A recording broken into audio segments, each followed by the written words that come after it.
Subscribe to our YouTube channel and press the bell icon to get the latest updates.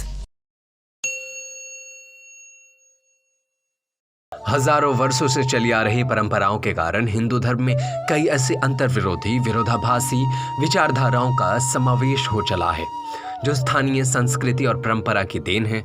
जिस तरह what वृक्ष पर असंख्य लताएं जंगली बेलें चढ़ जाती हैं, उसी तरह हिंदू धर्म की हजारों वर्ष की परंपरा के चलते कई स्थानीय परंपराओं की लताएं भी धर्म पर चढ़ गई हैं। उन्हीं में से एक है बलि परंपरा या प्रथा।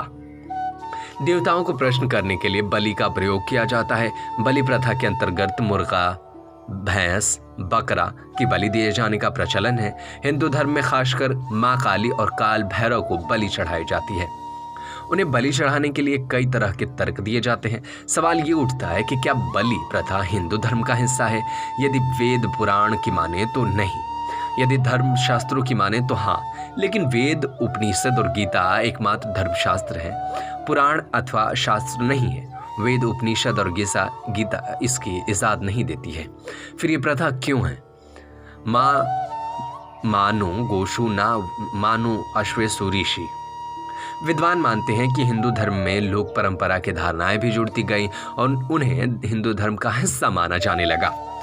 जैसे वटवृक्ष से असंख्य लताएं लिपटकर अपना अस्तित्व बना लेती हैं, लेकिन वे लताएं वृक्ष नहीं होती हैं। उसी तरह वैदिक आर्य धर्म की छत्रछाया में अन्य परंपराओं को ने भी जड़ फैला ली। इन्हें रोकने की कोशिश नहीं की गई। बलि प्रथा का प्रचलन हिंदू के शाक्त और तांत्रिकों के संप्रदाय में ही देखने को मिलता है, लेकिन इसका कोई धर्म का आधार नहीं है। शाक्त या तांत्रिक संप्रदाय अपनी शुरुआत ऐसे नहीं थे, लेकिन लोगों ने अपनी इच्छाओं की पूर्ति के लिए कई तरह के विश्वास को उक्त संप्रदाय में जोड़ दिया गया।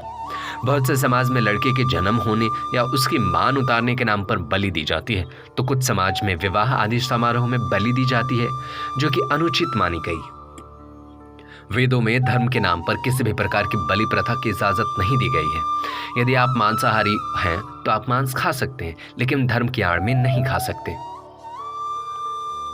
पशु बलि की यह प्रथा कब और कैसे प्रारंभ हुई, ये कहना कठिन है। कुछ लोग तर्क देते हैं कि वैदिक काल में यज्ञ में पशुओं की बलि दी जाती थी। ऐसा तर्क देने वाले लोग वैदिक शब्दों का गलत अर्थ निकालने वाले हैं।